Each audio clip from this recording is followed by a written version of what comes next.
kids are already feeling a bit frustrated even before the school year has started. So as we move into this new school year, I anticipate that finding ways to keep my 4 kids motivated is going to be one of the most important aspects of having a successful year during this unpredictable time. So our goal for this webinar is to provide strategies and ideas to support you in keeping your kids motivated and engaged while going to school online and learning from home. So at this time, I'd like our presenters to introduce themselves. Each of these fantastic educators has extensive experience in both traditional and online education.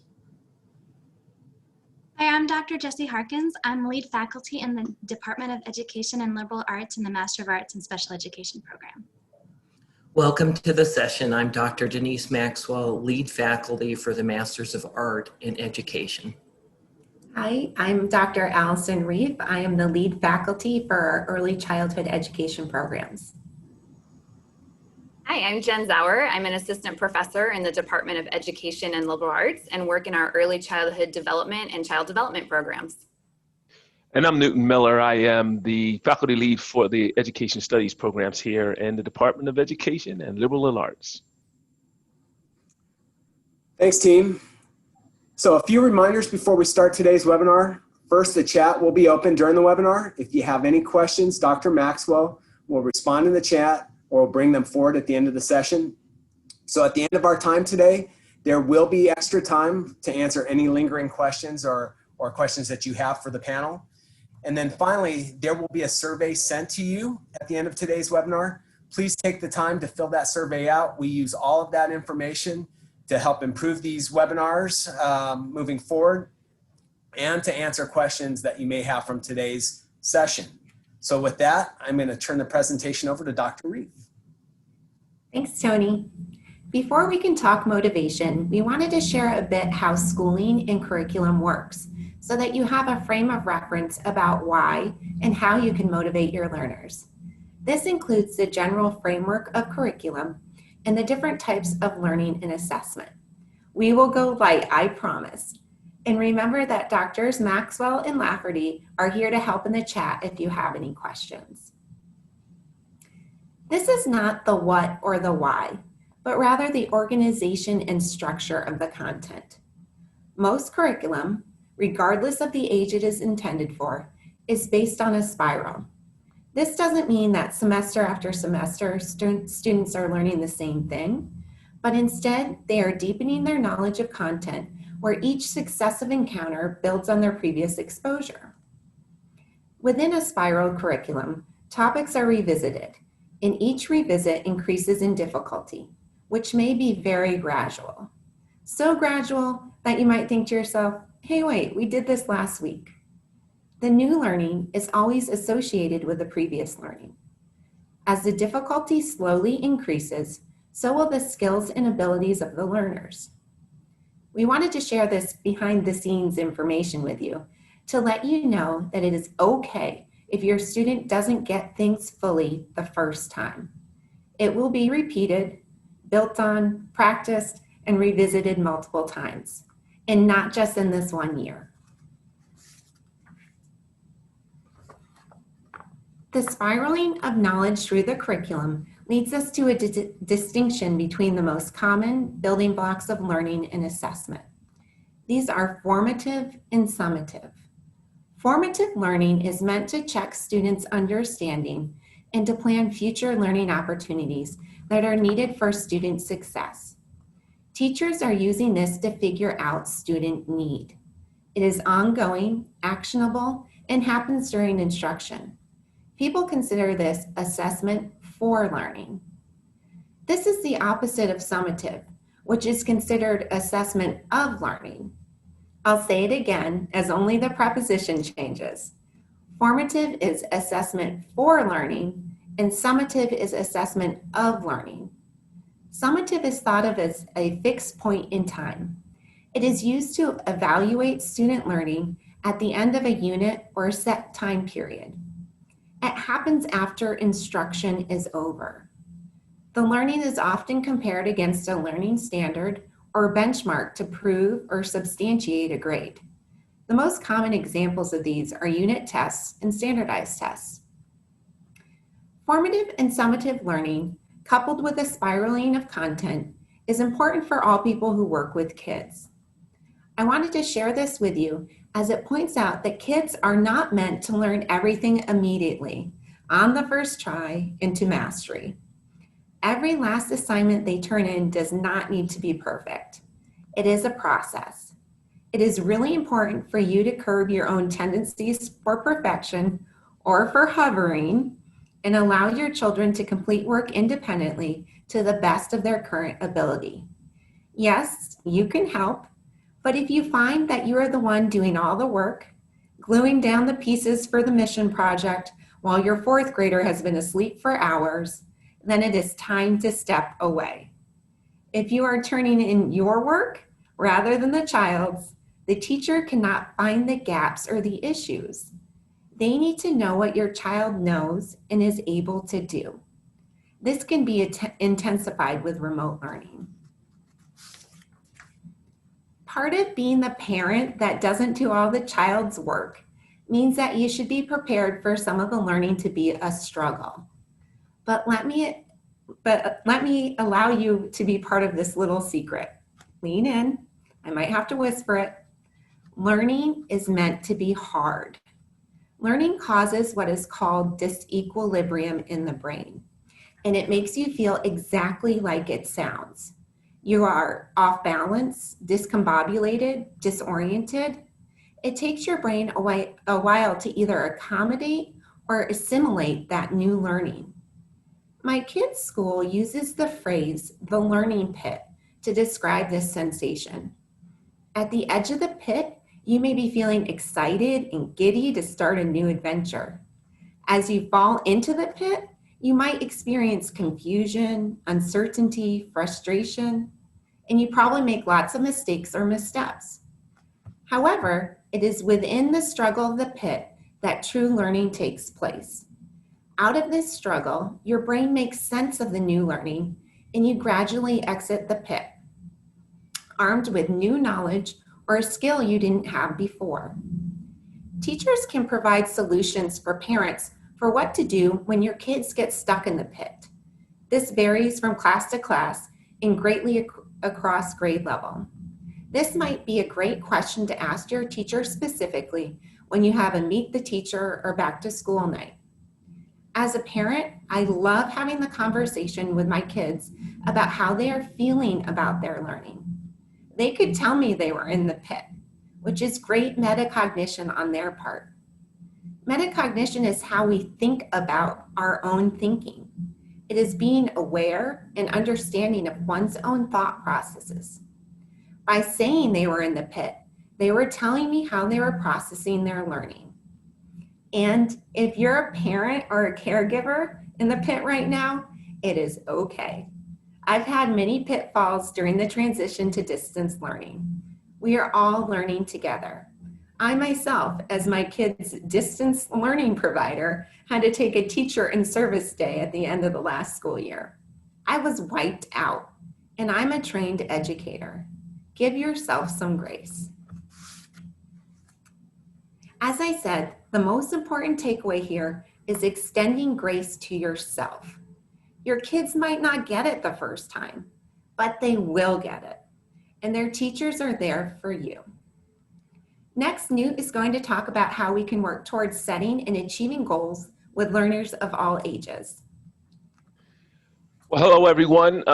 Talking about goal setting a little bit. I'd like to start out with that old saying, failing to plan is planning to fail. But the great thing about goals is that it's a powerful motivator, because kind of what it does is it lights the way or the pathway, that you need to travel, and it illuminates all of the things that you need, in order to make sure that you're always winning while you're on that path.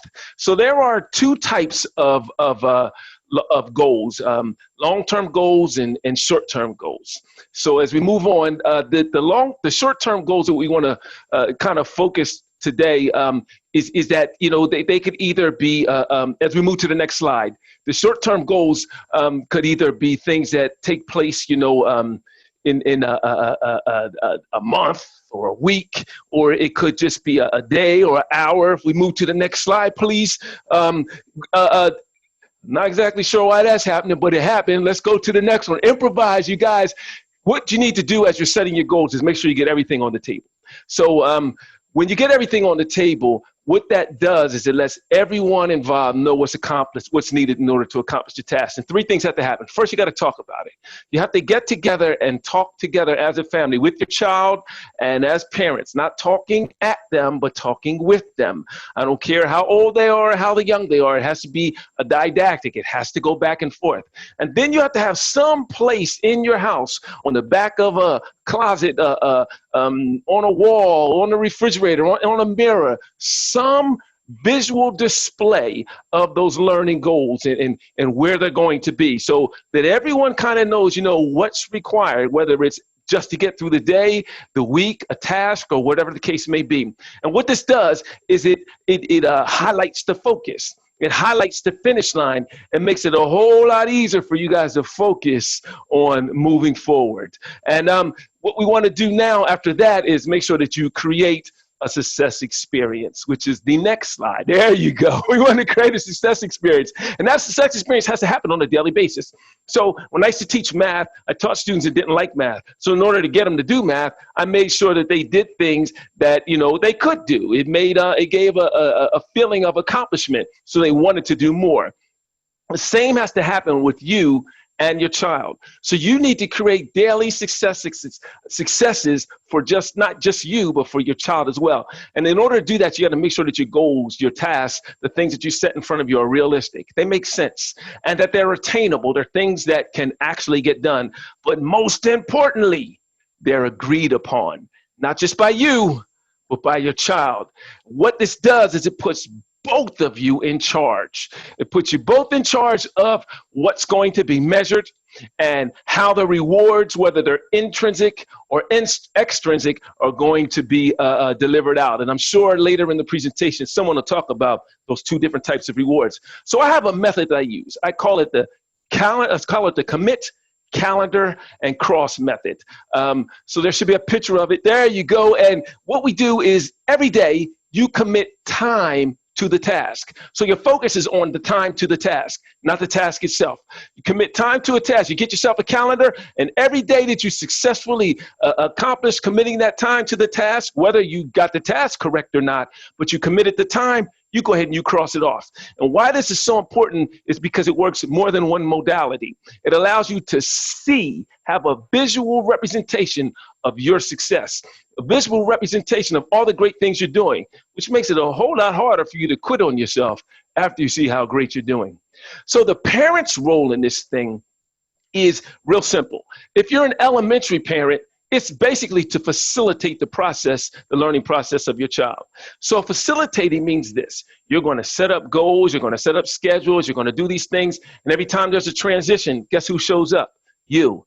Every time there's something that needs to be done differently that's usually done, you come in and facilitate that. You make that happen. If there's a different direction, if there's a change of technology, whatever the case may be, you facilitate the process. Not that you're sitting there with them, but when there comes time for something to change, you make sure it changes with your elementary students until they, grow into it themselves.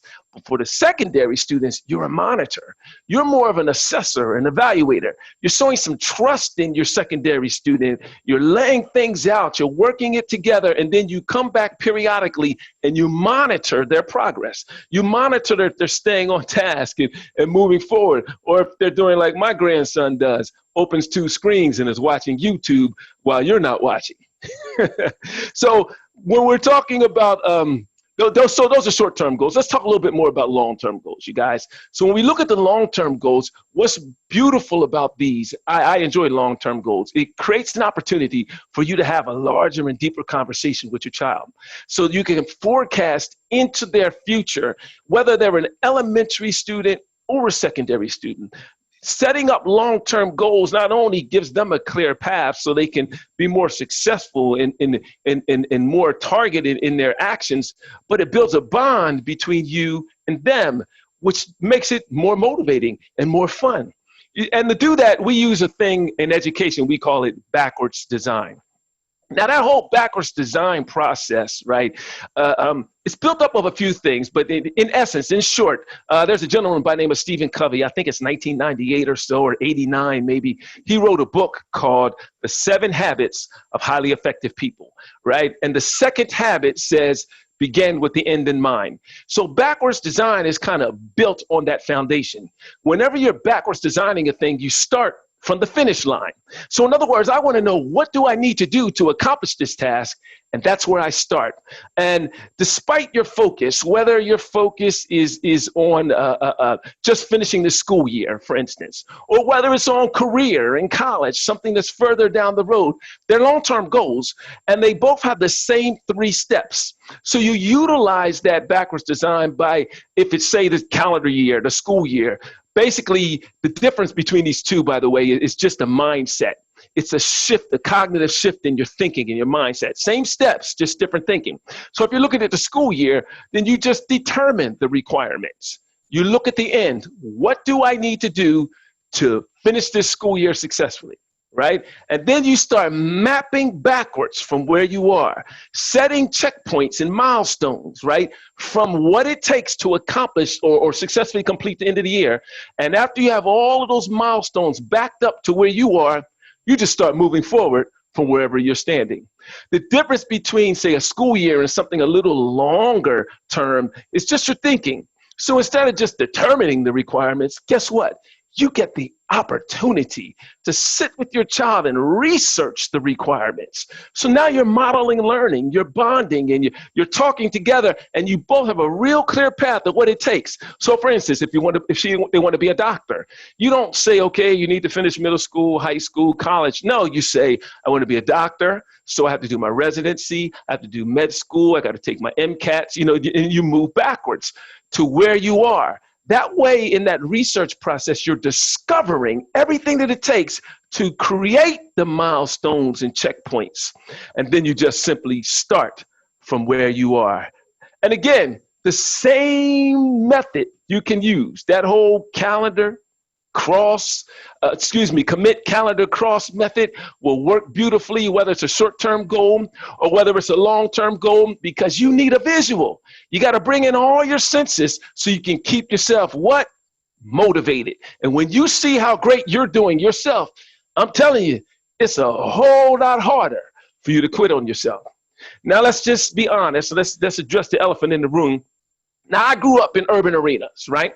And I've taught in urban arenas all my life. I've been a part of a marginalized population all my life. And I know this, that some folks won't say, that sometimes when you're from a marginalized population and you are dealing with a larger institution, you feel like it's not okay to ask for help. Even though they may say, hey, I'll help you, just ask for help. Part of that survival mindset of a potential marginalized population person like me growing up is it's hard to ask for help. That's making myself vulnerable, right? I'm here to tell you some things that you might be able to consider that helped me. So now I'm able to ask for help a little more. So here's a few things that you may want to consider. First of all, you might not ask for help because you didn't have such a good experience in school yourself in the past. Or maybe you had a bad experience with one of your children, at school. Or maybe you're just devoting all your time on focusing on families and producing quality kids and getting it in and making sure everything is great, that you feel just a little bit out of touch with this new math, and this new science and all the new technology that's out there. So here's the things that I want you to consider.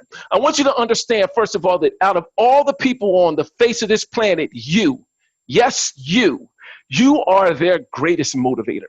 You are the most powerful person in their life. So you have an obligation to mimic, or let's say model to them what they need to do to be successful. And part of that is asking for help.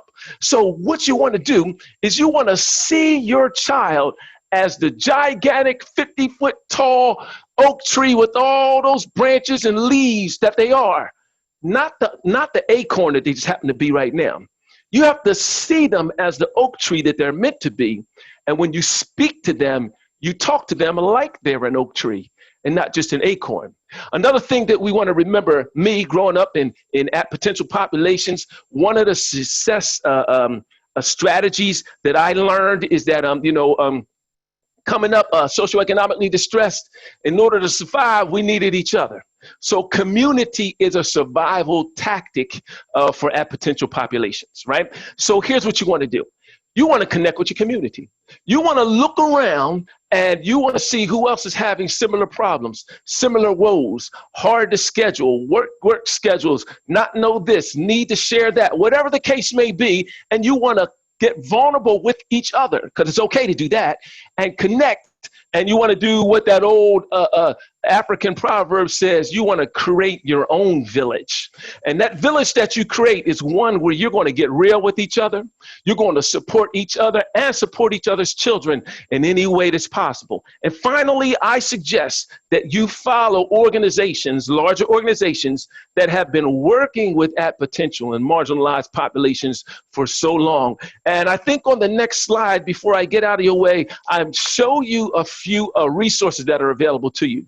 So like I said, some of us may not feel so in touch with those ABCs and 1, 2, 3s, right? So here's a list of resources. They are all links. I'm sure that somewhere, I believe Dr. Harkins is going to tell you how you can get in touch or hit all these links so you can use them. But they'll help you with math, science, English, and social studies.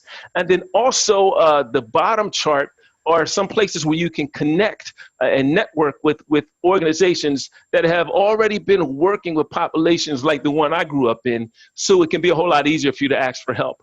I want to draw attention to that social media and all the ones that say local in front of you, especially that social media. You'll be surprised how much help you get if you just post on Facebook, post on Twitter, post on Instagram, post something and say, hey, I'm having problems with this, this, and this. Don't know how. Does anyone know how? You're going to get more responses back than you know what to do with. So I'm going to go ahead and get out of the way and let the great Jennifer Sauer step in and tell you some more specific strategies to keep your children motivated. Thanks so much, Newt. So if you're in the bottom of the learning pit with your kids, like Allie discussed, or you're already working towards meeting goals like Newt talked about, you know it's going to be important to find ways to stay motivated until you can crawl out of that pit or to help you reach your goals. And as we talked about last week, it's really important in your day to schedule breaks. And these breaks are an excellent motivational tool to help when your child's struggling or you're trying to reach a goal. When kids know something they want to do is coming up after something that they are maybe not so excited about, they're going to be more likely to power through the thing that's challenging. And at our house, we've built in multiple breaks during the day. And what we've done is we've worked together with our kids to come up with different choices for what would be okay to do during different break times. My kids are super motivated to work hard during working time because they know when they get finished what they need to do, they have breaks that are full of things that they want to do. And having these options and posting them and putting them in places where my kids can see them not only motivates them because they know, oh yeah, if I get this done, I can go play with those Legos or I can go do Play-Doh, but it also helps to provide consistency and routine in our day. So I know that I shared with you last week, and for those of you who weren't here, I currently have a 1st, 3rd, 5th, and 8th grader who are doing remote learning. And one of our biggest challenges and why we're here today is motivation, right? My kids need help staying motivated so that they don't feel overwhelmed about the work that they have to get done. I can't tell you how many times a day or a week with 4 kids I hear, oh, but I still have to do this, right? But we've come up with strategies to help it have not quite so many moments in our day. We have all of our different work times so that our kids aren't sitting and working for long periods of time. And we found that having some type of a work board or organizational board that lets us see everyone's tasks and visually see what needs to be done has been really helpful. You can do this with a simple paper and pencil planner. You can use an app, or you can use a tool like a Kanban board. And I always want to say Kanban because that's what my kids say, even though I tell them that's not how you say it. With a Kanban board, you can put each assignment on a sticky note. If you have multiple teachers or subjects like my 5th and 8th grader do, then you can take and put each assignment on a different color sticky note, you know, green for math, blue for social studies, orange for science, etc. And they start and they put all of their tasks in that to-do column. And once you've started working on those tasks, then they take and they move them from the to-do column to the working column, and then finally to the done column. And what's really nice is because, like many of you, I'm working at home, or you might even be working outside of the home, and you can add an extra column that says questions, or, you know, I'm stuck and I need help. And then your kids can take that sticky note and they can put it in that column. And then when you have time, whether it's after a meeting or when you get home from the workday, then you can help your kids with those questions that they have. I found that having the kids move their sticky notes by themselves and them doing it from one column to the next is a really big motivator and really helps kids that maybe get easily anxious or, you know, feel overwhelmed when they see so much that they have to get done. Something else that you can do is you can have a chart where you have different work times on it, and you can put their assignments on the sticky notes, and then they can put the sticky note into each of those blocks of work time. Because some kids, they aren't motivated by seeing all of the to-do in one column, and they're more motivated when they see they only have one assignment in each box that they have to work through. Using strategies like this at my house has really helped to motivate my kids to get their work done, and it's made them one step closer to meeting the goals that we've set. But one tip that I have is if you have little ones at home, make sure you put your sticky note boards high enough, because little kids think sticky notes are really fun stickers to play with and mess around with. Along with using a Kanban board or a paper pencil type of agenda, there are various other tools that you can use for tracking. I actually reached out to my community since we've been in remote learning. This is our 4th week. And it was interesting. I found out that most people are actually using paper and pencil type agendas because they like to see everything in one place, and they were trying to avoid another piece of technology. However, some are using apps like Cozy or Remind to keep track of what their kids need to do. The most important thing, though, is check with your school, make sure you know where they're listing their assignments and all of the to-dos for the kids, and find a system that motivates you and your child and helps you all keep your sanity.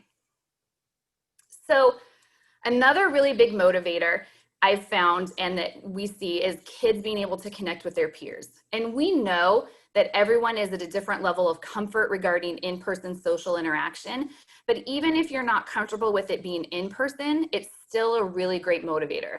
We know our kids are missing being away from school and being with their friends and connecting with their peers.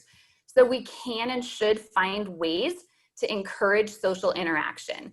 So these are just a few examples of things that we are doing that we found to be really helpful. One is a video call with friends, and we have done this in several different ways. We will have set up lunch bunches where my kids will get on with their lunches and they'll eat with their friends so they can talk and connect. Depending on if you have friends that are in the same age grade, you know, and you're having live sessions at the same time, you might have recess breaks at the same time so they can get together and connect that way. Another one is to really just think outside the box. So you can see on the screen, there's a picture of my daughter who's 6, and she was video chatting with a friend, and they were playing Uno. I have absolutely no idea how they were playing. She had her Uno deck on her side and her friend had it on the other, and they were playing back and forth. They've done Uno, they've played Candyland. They were having the best time playing games. They just weren't together, but they still felt like they were playing together. And then, you know, depending on the weather or your current comfort level of seeing others, you could see if you could connect with a neighbor or a friend, and the kids could pop out during a scheduled break for a bike ride where they could still, you know, keep some space and distance, but get out, get their body moving, and connect with their friends. And a lot of times that simple connection with peers, even for a short period of time, will help your kids refocus and be motivated and ready to continue learning. And finally, if we're talking about motivation, we can't just think about motivation with our kids, but we have to think about how do we stay motivated too, because this is not easy, and we all have to think about, all right, how do I keep myself going every single day as well? And I've found that one of the best ways is just find the humor in what is happening at your house. And you can see there is no shortage of things to laugh at from these pictures of things that have happened in my house. Whether it's laughing at a note like the one that was slipped under my door yesterday while we were actually talking about and preparing for today's webinar, smiling even when you want to cry when you walk out and see that the Legos have thrown up all over your house, or catching your child digging through the recycle bin to find their treasures to build something with. Find the humor, find the positives, and when you have a really tough day, it's okay to eat almost the whole pan of brownies. Our attitude influences our kids, and while it's hard, we are all in this together. As Allie talked about, it's not a goal of being perfect, but rather staying motivated so that the goals you have set are things you can work towards achieving. I hope that these broad strategies for motivation that have really worked well for my family during the first 4 weeks of remote learning will help you too. We know each child and each family is unique, and sometimes we have to use more targeted motivational strategies as well. So I'm going to hand it over to Jessie to look at some more strategies for motivation. Thanks so much, Jen. What happens if everything that Allison, Newton, and Jen suggested has not worked in the past for your child? Well, it helps to build over time those goal-setting strategies, but we can prepare our space and our goals for success. There's still more to motivation than just preparation. Let's open that motivational toolbox to just one more level. We already talked about motivating ourselves and our kids through task completion and with goals, but I'm going to set the stage for some systems that might put in place a motivation system for both the motivated and the unmotivated child. The most important thing to remember is that motivation is individualized and fluid or flexible. It doesn't look the same for everyone, and it doesn't look the same all the time for everyone. It's important to meet our kids where they are motivationally speaking, just as we do academically. And right now, that might not be where they were prior to the spring of 2020. For all of us, motivation can take two forms. Newton mentioned those terms, intrinsic and extrinsic. There are two more 2020 buzzwords for you, right? The easiest way to remember them is intrinsic means motivated from inside yourself, while extrinsic means motivated from something external or outside yourself. Why is this important? Well, we all have both intrinsic and extrinsic motivators. That intrinsic motivation, or doing it just because it's the right thing to do, or as a mark off the to-do list, one of my favorites, or because it moves towards a goal, or even because it pleases a parent or a teacher, is there for some kids some of the time, but also some kids not much at all. Remember too that we said motivation is fluid. Sometimes we need more motivation outside ourselves to just keep calm and carry on. The ultimate goal for many parents is intrinsic motivation to outweigh extrinsic motivation. But let's be realistic. We all need a little motivation from others or access to activities and the promise of good things to come, sometimes just to get that list done. Tony is going to touch a little more on that in a minute, but I wanted to remove that stigma that sometimes goes with thinking reward systems are harmful. In fact, they are how we naturally acquire much of our own intrinsic motivation. If you question whether it's beneficial for real-world opportunities to use external or intrinsic motivation systems, I would encourage you to think about how motivating a paycheck can be. Now, let's talk about reinforcement. Realistically, we might need motivation to get to the school day and through the school day, no matter whether you're in a virtual instruction setting, hybrid instruction, or adapted face-to-face instruction. There are two different approaches to take when setting up ways to keep your children motivated. Providing something like activities, attention, praise, or tangible items is called a reinforcer or a motivator. Another option is working for breaks. We can motivate learners through systems involving working for breaks. Now, Jen talked about scheduling them in, but they can also be used as reinforcers for work completed. The way to make something a motivator versus just a preferred item is to make it contingent. You might have heard the term contingency plan before, but what we mean by contingent here is that there is a requirement to gain access to something. This summer, my kids had somewhat non-contingent access to all their favorite things, the TV, electronics, sweets, and free time. Last year, and as we begin preparing for this year, I moved those things to contingency. They had to do X, Y, and Z to gain access for X minutes of TV or something preferred. For younger kids, this is a first-then situation. First, listen to your teacher for the math session, then you can choose an activity for a break. For my kids, they get points for listening, completing tasks, attendance, respectfulness, whatever I decide to use them for, and they can turn them in when it's not school time for reinforcers. You can see an example in this image of the system we use in our house. It's not pretty, and it doesn't have to be, but it works for my kiddos. They work for marks to earn things that we have negotiated. I get to choose what they get the points for, and this is called a token economy or a token system. Before Tony goes into some great examples of reinforcement, let's talk about some things to think about when setting up an extrinsic motivation system in your home. Next slide, please. Prepare your system, preferably before classes resume, but at least prior to that class day. Take some time to talk about it. Ask for input from your kiddo and decide what works for you. You might just provide a break or a reinforcer, or you might want to set up one of those token systems. Earlier in the session, Allison talked about assessment of learning. We also need to assess what is going to work for motivation. What systems worked before in other situations for your kiddo? Start there. Behavior charts maybe, classroom systems from last year's teacher, or if you know this year's teacher's plan. Here you see a photo from a common system used in school called the class dojo. Maybe you create a home treasure chest, things you already have, favorite snacks or toys, or you offer contingent time with favorite things or activities. Ask yourself and your child what will be motivating. Start with favorite things and activities, and determine if your student seems motivated by taking a break, having a safe social interaction. Determine if praise helps, or for your child, like my preteen, it creates an argument. Sometimes praise isn't a reinforcer. What toys or items seem most preferred? And be prepared to adapt as needed. The same thing will get boring and not be worth maintaining motivation for. If something's new, reinforce big and bold. Fade back as things are not needing as much motivational support, and increase them again if they need it. If an activity is harder or bigger, it might need more reinforcers to keep that momentum. Fade back to praise or letting intrinsic motivation take over if you see that outside motivation isn't needed in those situations. There will be good days, bad days, easy moments, and tough moments, and it's okay to change it up. They never need to know when that big reinforcer is coming, because that's how Las Vegas casinos stay in business. They keep you pulling that lever or pressing that button, anticipating the jackpot will eventually come. Maybe your kiddo's jackpot is a big break at the end of the school day. Maybe it's a lot of points for an especially positive attitude for taking the initiative.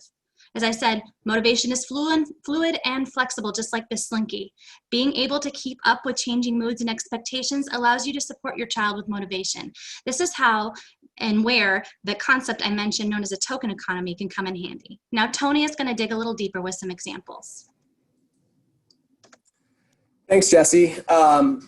Yeah, this idea of motivation and a token economy can be really tricky, and some parents and even some teachers along the way may feel like paying a student or rewarding a student for them doing what they're supposed to do does not seem appropriate. So I want to mention the fact what Jesse talked about, a paycheck.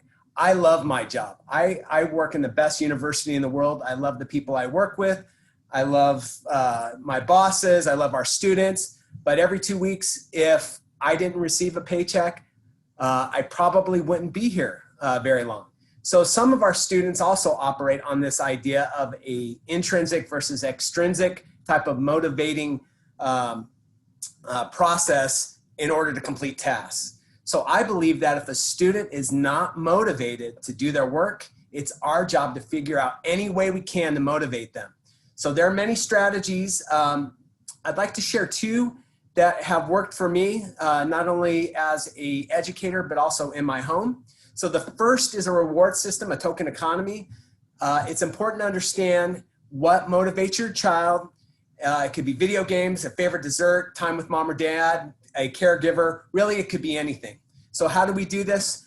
We have a conversation with our child. A reward does not have to be expensive or even purchased. Rewards can be time.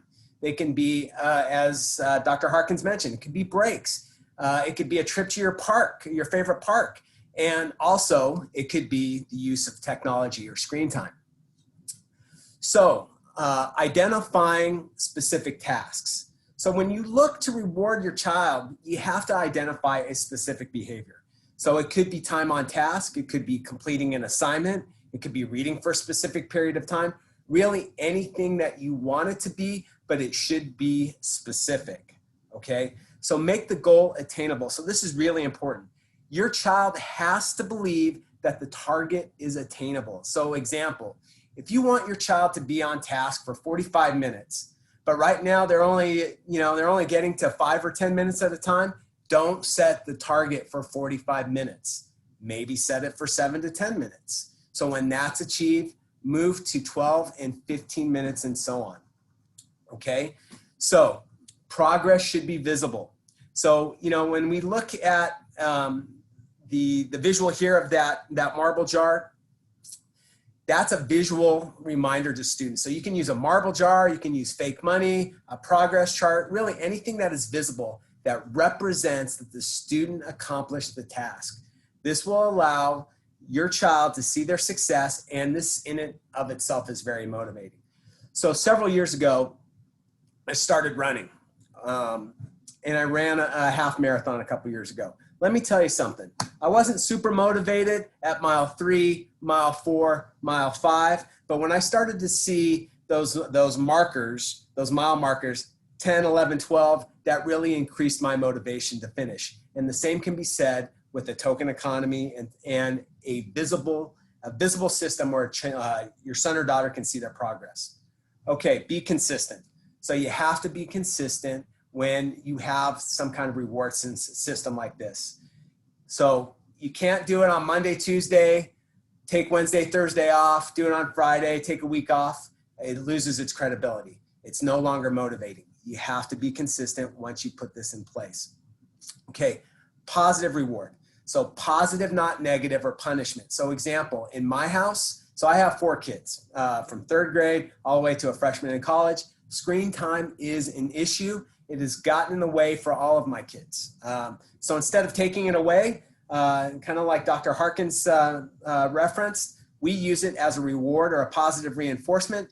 My kids have to earn their screen time by being on task, by doing their work. So on the other hand, if I use it as a negative, if I take it away when they don't complete a task, it doesn't build long-term stamina to achieve this behavior. So it might work in the moment. I think we've all said, if you don't do this, we're gonna take this away, or you're not gonna be able to go outside and play, or we're gonna take your allowance away.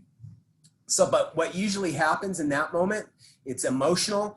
I'm mad, my kids are mad. The behavior might change for a moment, but then in a day or two, it's right back to the previous behavior. And our goal is to always try to change the behavior permanently. Okay, so here's an example of a token economy worksheet. So after you figure out what you would use to motivate your son or daughter, you list it. You can use stickers, check marks, anything else that's creative. But the point with this is that we always want to catch our kids doing well and rewarding them for meeting that target behavior, that behavior that we want them to improve upon. So this type of chart allows them to see their progress. Okay, so self-management.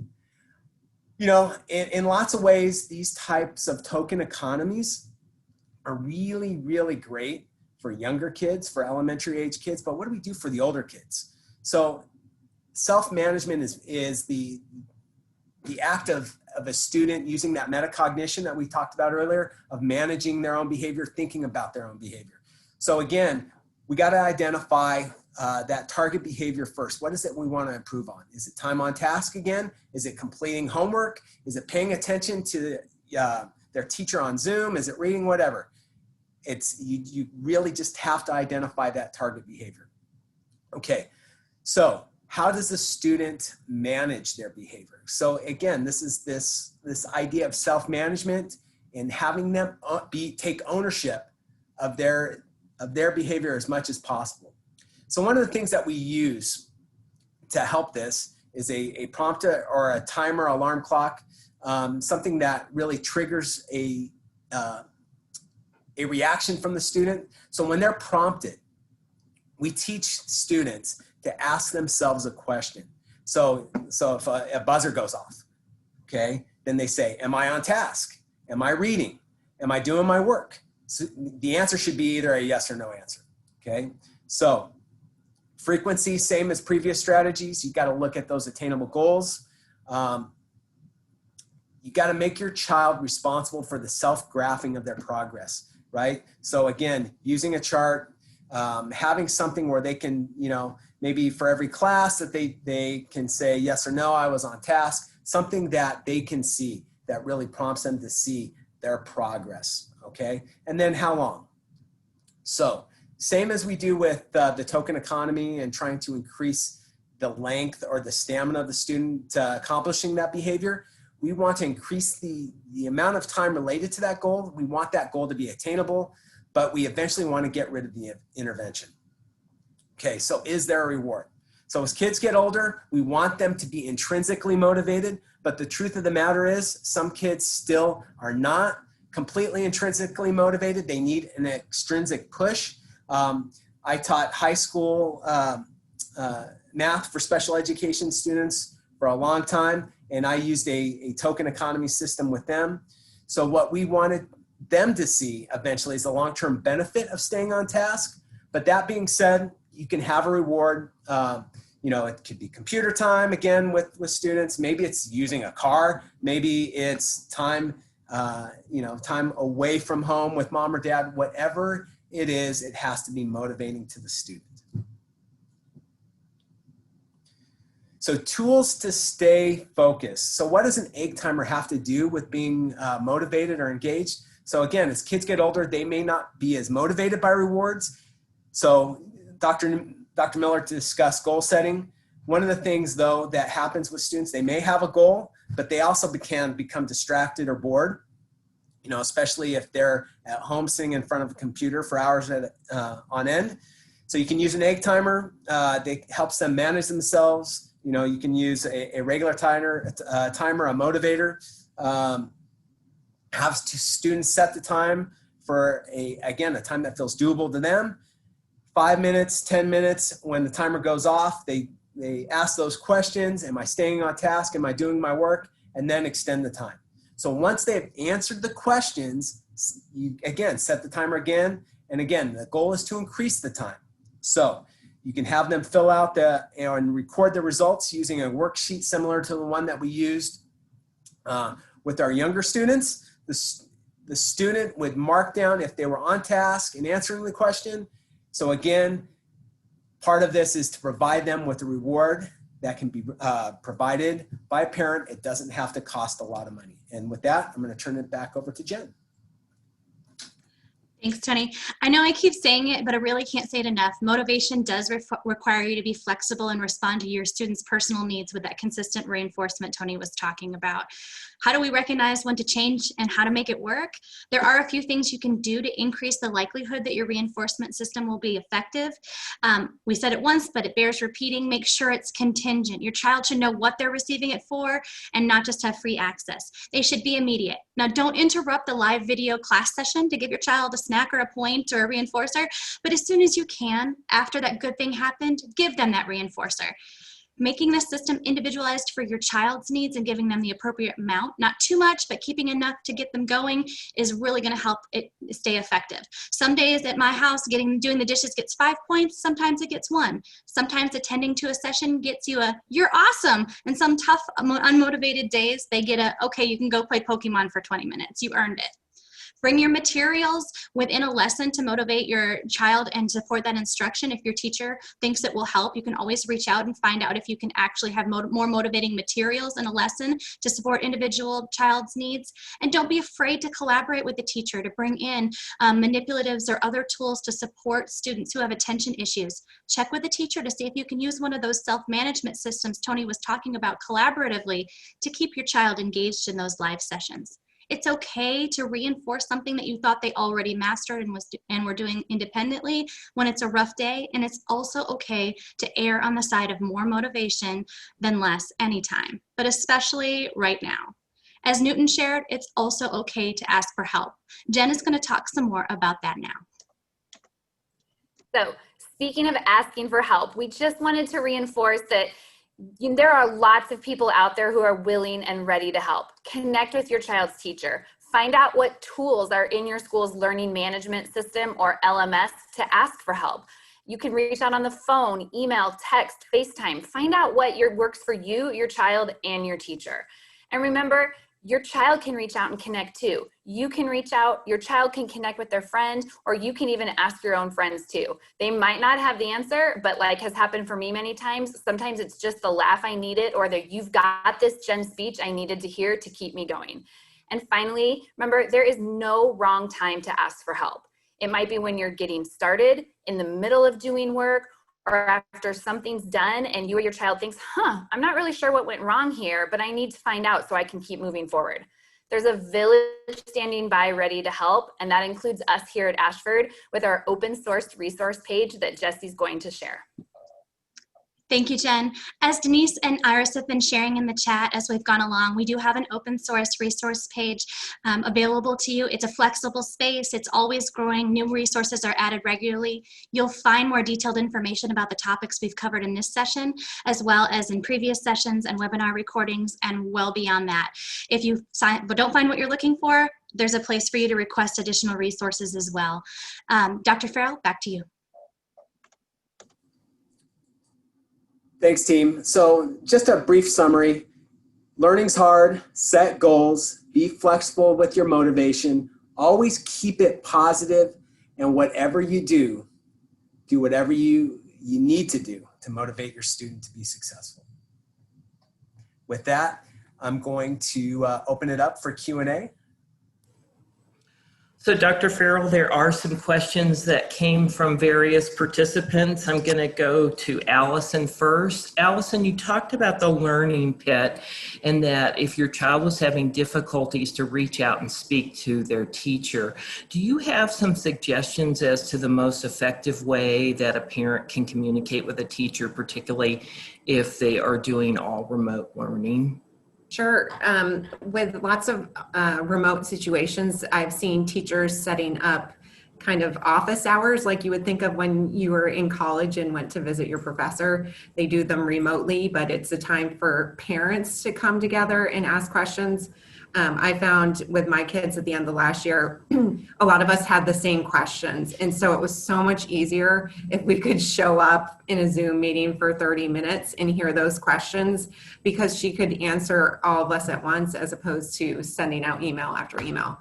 One suggestion I have for when not to do it is during synchronous Zoom time or however we are working with your teacher. Do not bombard them with emails as they're trying to interact with your kids remotely. Save it until a later time when the teacher has time to focus on what's coming in.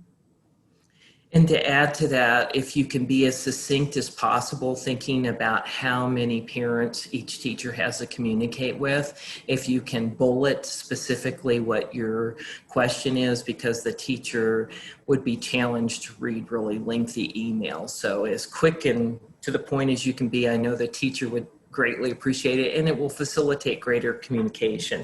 For Jesse, Jen, and Allison, we need to start your name with a J. I could call you the 3 J's. What are some realistic, good long-term goals that you can think of for setting for primary age students, going to what Newton was sharing?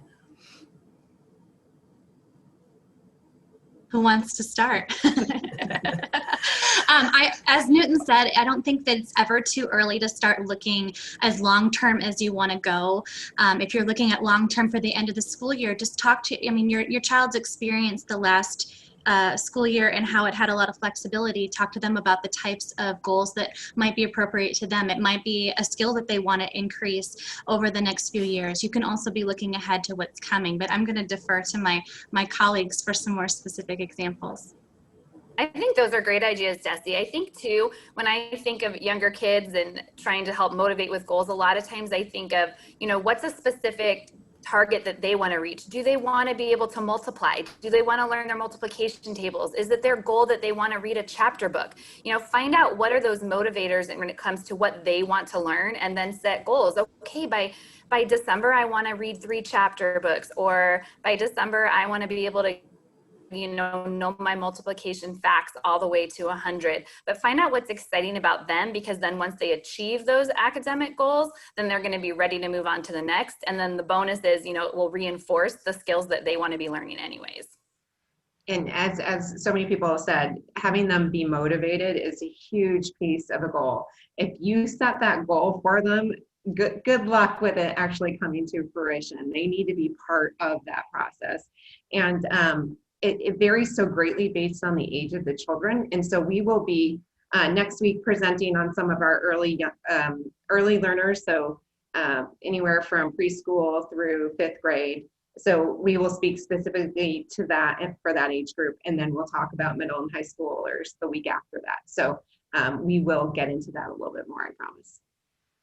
Jesse, there was a specific question that I think you could respond to, which is, will these ideas around goal setting also work for children that are somewhere on the spectrum of behavioral needs? Yes, Denise, I'm happy to address that one as well. I have a history with autism research and working with children and students all the way through adulthood on the autism spectrum. And yes, the goal setting concept definitely translates no matter what your learners' needs are. It's just going to look a little bit different on how you set the goals. It may be a visual goal that's set. It might be earlier on, depending on communication abilities. You might look at setting a goal with the child's preferences in mind, and that's their input at that point in time. If they have a lot of communication deficits, you may continue to support there with visuals and with watching and observing what way the goals can be set. But as children gain their skills, they can also increase the amount of input that they have in their goal setting. And you're always wanting to look at those short, middle, and long goals, no matter what a student's needs are.